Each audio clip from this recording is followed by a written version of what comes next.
Welcome back. So ఆ మైదా పిండి cake అంటే గిల్టీ అనిపించింది.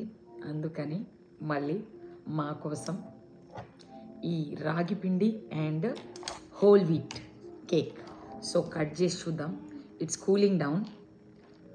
సో చక్కెర కూడా వేయలేదు దీంట్లో, మొత్తం డేట్స్ తోటి, డేట్స్, ఎగ్లెస్, ఆయిల్, డేట్స్, గోధుమ పిండి, రాగి పిండి, కాఫీ పొడి, తర్వాత నూనె. సో ఇప్పుడు కట్ చేద్దాం దీన్ని. అండ్ చాక్లెట్ని లోపల వేసిన. అండ్ ఎప్పుడైనా ఇది లావు కోసుకుంటే బాగుంటుంది, ముక్కలు సన్నగా కంటే. చూద్దాం. సో చాక్లెట్ పీసెస్ అయితే వేసిన నేను. ఒకవేళ చక్కెర కూడా తగ్గినా కూడా 1.5 కప్ పాలు ఆల్మోస్ట్, అవి మనం డేట్స్ని పాలల్లో నానబెట్టి తర్వాత బ్లెండర్లో వేసుకుంటాం కదా, దానికోసం. ఇవి చాక్లెట్ చిప్స్ ఇప్పుడే అయింది కదా, మెత్తగా ఉంది, వేడిగా ఉంది. టెక్స్చర్ చూసిరా, పొగలు వస్తుంది. సో ఇప్పుడే డిన్నర్ అయిపోయింది, డెజర్ట్ అనమాట.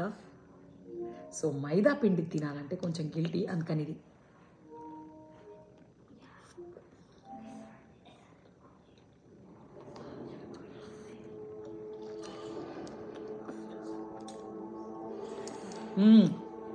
పర్ఫెక్ట్ సరిపోయింది. షుగర్ సరిపోద్దో లేదో అనుకున్నా, ఇది తింటే గిల్టీ ఫీలింగ్ కూడా ఉండదు. ఇక చూడండి టెక్స్చర్.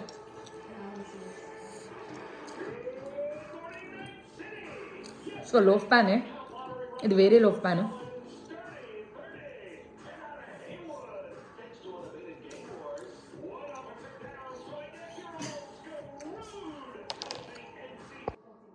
నా కేకులని వేడిగా కంటే చల్లగైనాక తినడం ఇష్టం. రూమ్ టెంపరేచర్కి వచ్చినాక టెక్స్చర్ అద్భుతంగా ఉండి చల్లగా అయినాక ఇంకా బాగుంటుందేమో.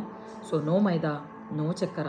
సో మనకి డేట్స్లో ఉన్న బెనిఫిట్స్ అన్నీ దొరుకుతాయి దీంట్లో. సో డేట్స్తో స్వీటన్ చేసిన, డేట్స్ స్మెల్ కూడా వస్తలేదు అసలు, డేట్స్తో చేసిన ఫీల్ కూడా వస్తలేదు, షుగర్ వేసినట్టే ఉంది.